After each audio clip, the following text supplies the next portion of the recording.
Hello, dear students of Level 6.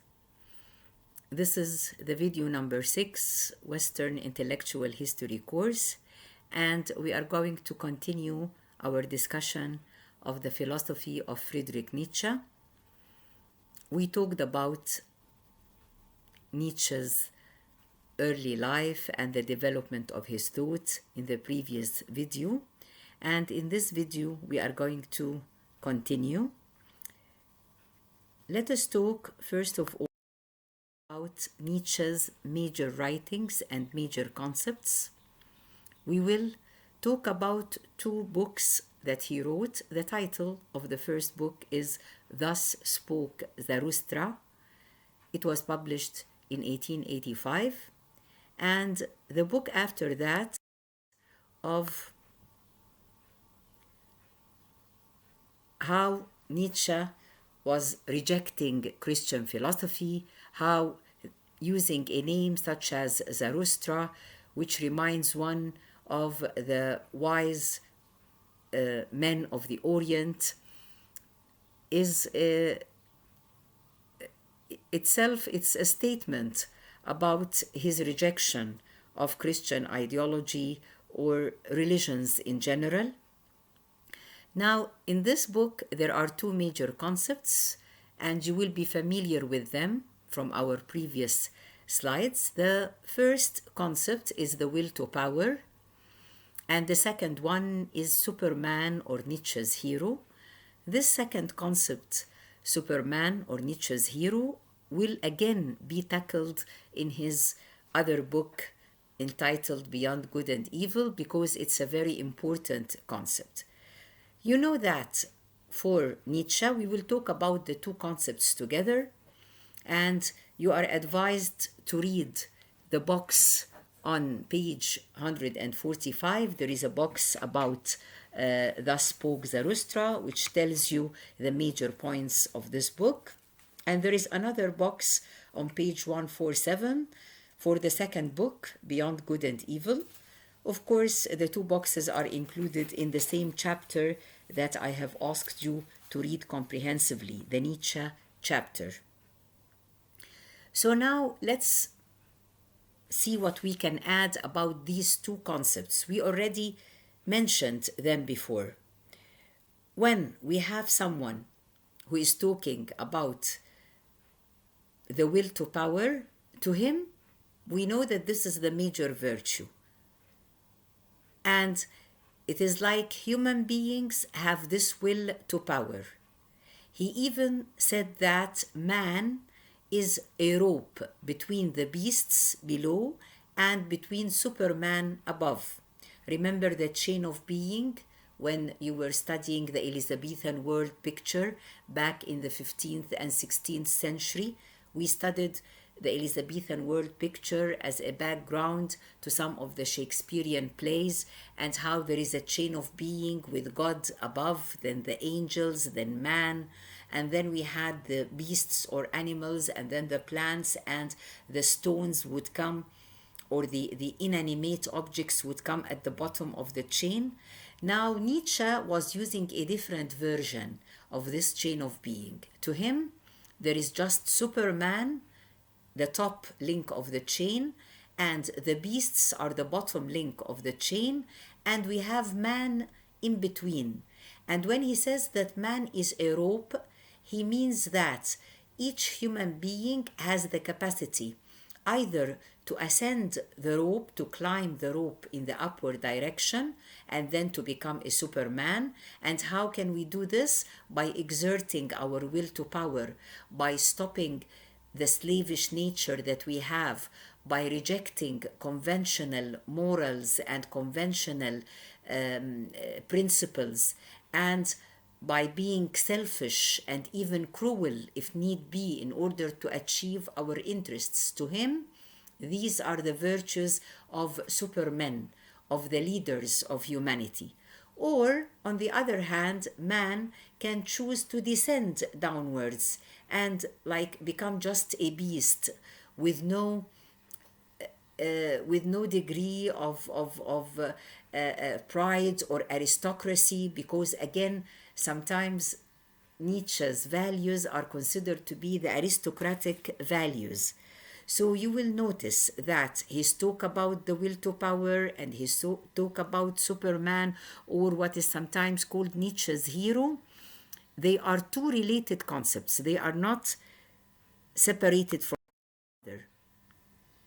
When we go to the second book, the title again is a very telling title, because you remember that to him, good and evil are not absolute values, they are relative values. And he says that we must go beyond them. And he was talking about something called the transvaluation of all values in this book, and again talking about Superman. So, when we mention the transvaluation of values, it means that he was considering that all the values we speak of, traditional or conventional values, we are wrong when we talk about them in the way that we do. So, according to Nietzsche, all values are based in a materialistic basis, and all values are instrumental. They are not absolute, they are just relative, and they are like instruments that we can use in order to achieve our good on this earth. Again, when he was talking about Superman, he mentioned that you cannot judge Superman according to your conventional morality. Conventional morality is just for the masses, the inferior people, or how he called them the herd. But when we are talking about supermen or leaders of humanity, these ones are not to be judged by conventional morality. They have strong passions, they are selfish, they can be cruel even, and they resent anything which is ordinary, favoring whatever is extraordinary. According to him, the meaning of earth itself is Superman. Our life on earth would be meaningless if we didn't have Superman or supermen. They are the leaders, and the rest of the people are the masses. Many thinkers and commentators found a link between this idea of Superman, Nietzsche's hero, and between Darwin's theory of evolution.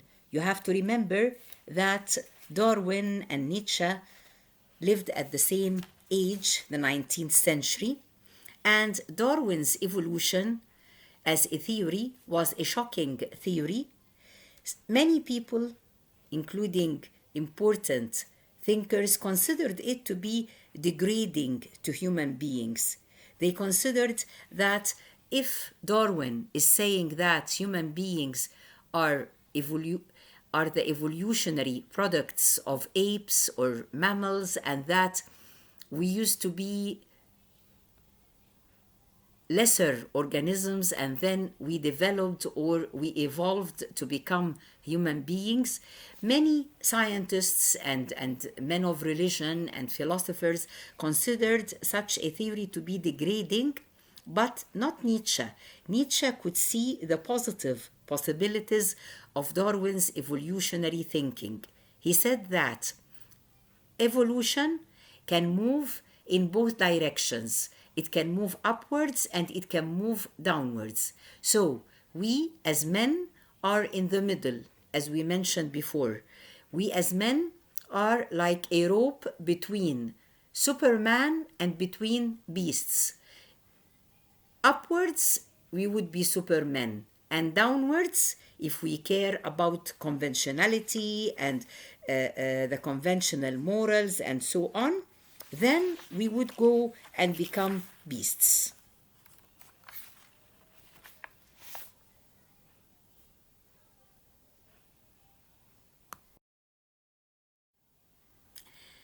Now let's talk about Nietzsche's influence. As a great philosopher, one would think that his influence would be mainly related to the field of philosophy. However, Nietzsche's influence is more apparent in fields such as the arts, literature, and politics. The artistic and literary influence of Nietzsche is more apparent in his concept of Superman. We are all familiar with the comics that have this hero, the Superman, who can defend the weak and help them out of difficult situations and so on. And many people would say that this is a result of being influenced by Nietzsche's Superman. We are also familiar with several, not just comics, but several movies that have the same hero, Superman, and many novels, many works of literature adopted this idea. One novel in particular comes to my mind now. Let me talk to you about it. Maybe some of you have read it. It is a novel called Rebecca by an author, Daphne du Maurier. In this novel, the Superman idea would be apparent not in a male character but in the female protagonist of the novel. The female protagonist was represented in a very unusual manner. She was very beautiful and very proud and very selfish, and she didn't care at all about what other people thought of her actions or of her behavior. She thought that she was above conventional morality. She was a voluptuous person caring more about her body than about her soul, and this caring about the body rather than the soul is part of Nietzsche's philosophy. He always considered that the body would be the emphasis of people who are strong, people who want to enjoy life and to affirm their life. But those who say that we care about our soul are the meek, humble ones, the ones who are weak, not strong enough to exert their will to power, the ones who escape under the banner of being religious because they do not dare and they do not have the courage to face life with its challenges. Life is for the strong, according to Nietzsche. And in Rebecca, the female protagonist believed the same. She wanted to be happy and to live her life to the full, and if we judge her by conventional morality, she will be totally depraved and immoral, and maybe we will hate her and want to punish her. But actually, the novel is depicting her as if she is above this, like everyone else is the ordinary and she is the extraordinary. Now, in addition to the artistic and literary influence of Nietzsche's thought, there is the political influence, which is most commonly thought to be the political ideology of fascism. You remember Hitler and Nazism, and you remember the Italian Mussolini and fascism. Of course, fascism is related to Italy and to Mussolini's Italy in particular. Now, many political thinkers believe that fascism in particular is influenced by Nietzsche's concept of the will to power and Superman. The two concepts, let me remind you, the two concepts are closely linked together. We cannot study one of them without mentioning the other. So you have in your book, you have a box which begins on page 148 and continues to page 149. It's about fascism. And if you read the points in this box, you will discover that in fascism, we are supposed to have a leader or a hero who is like a Superman, and a herd, the masses, the ordinary population. And these people, the members of the herd, they have a sort of hero worship towards their leader. The Italian people worshipped Mussolini. They thought of him as extraordinary, as Superman, as hero, as something above any human being. And they had obedience, total obedience to whatever he ordered them. The state was of paramount importance in a fascist regime. The state would be of paramount importance, much more important than the people living in the country. These people, they can be sacrificed. They can go into war and die by the thousands or even the millions because they are just ordinary members. They can die so that the state would thrive. And the state controls everything, the economy, the laws, everything is in the hands of the state. And on top of the state is a single man, one hero, and this man is Mussolini. And any member of the herd is ready to willingly die for the sake of the leader or for the sake of the state. So you can see the connotations of Superman and the will to power, of Nietzsche's thought. In other words, you can see how this thought was part of such totalitarian regimes as fascism. Now we have finished the major writings and major concepts and the influence, the ongoing influence on Nietzsche. I am sure that you will discover that because Nietzsche had such a strong influence on literature, his philosophy is important to us as students of literature. You can be reading a novel and you can use the concept of Superman or will to power as your theoretical background when you are analyzing the various aspects of the novel, when you are talking about the themes or the characters or the plot or the style or any of the aspects, you can be using Nietzsche's concepts as your background. Also, another important point, can we consider Nietzsche to be a political philosopher in the same sense as John Locke, for example, or Montesquieu?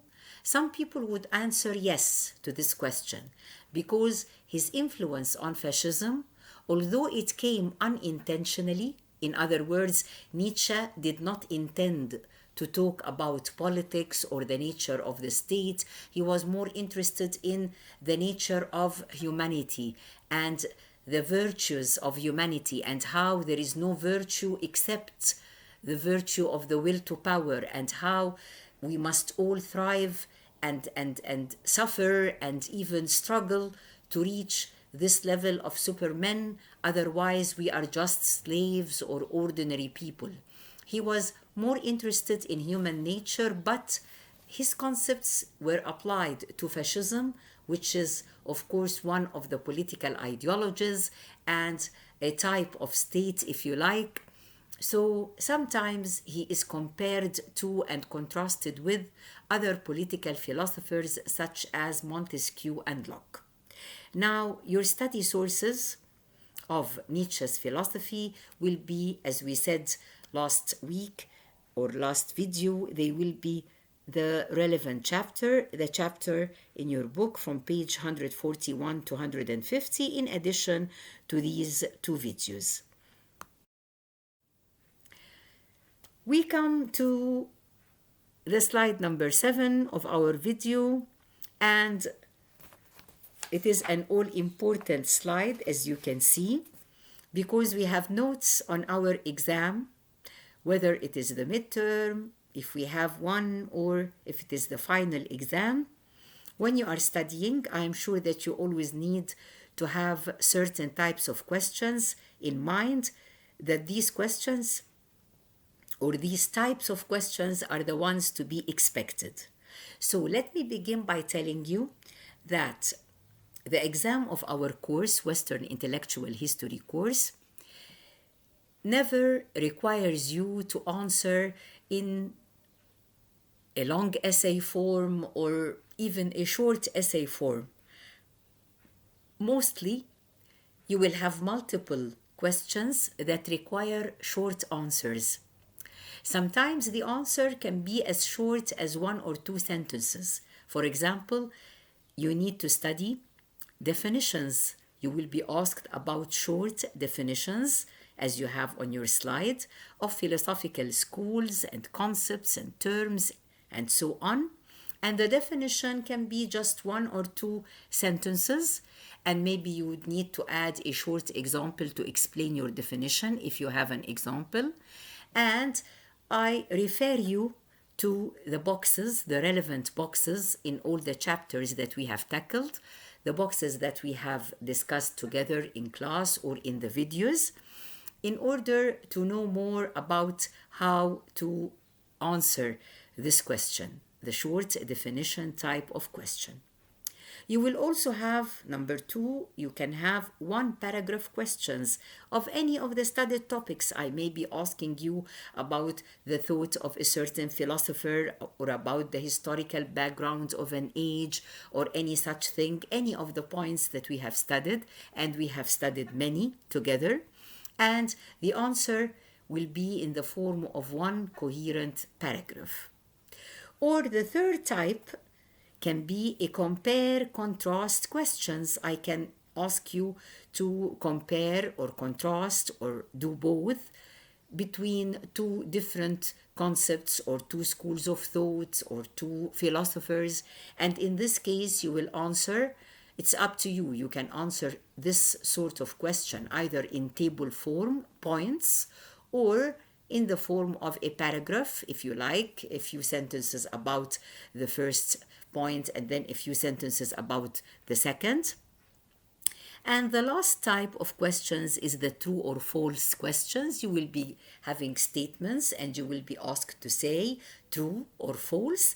And remember, in both cases, you are required to mention a reason. If you say this is a true statement because كذا, or this is a false statement because كذا.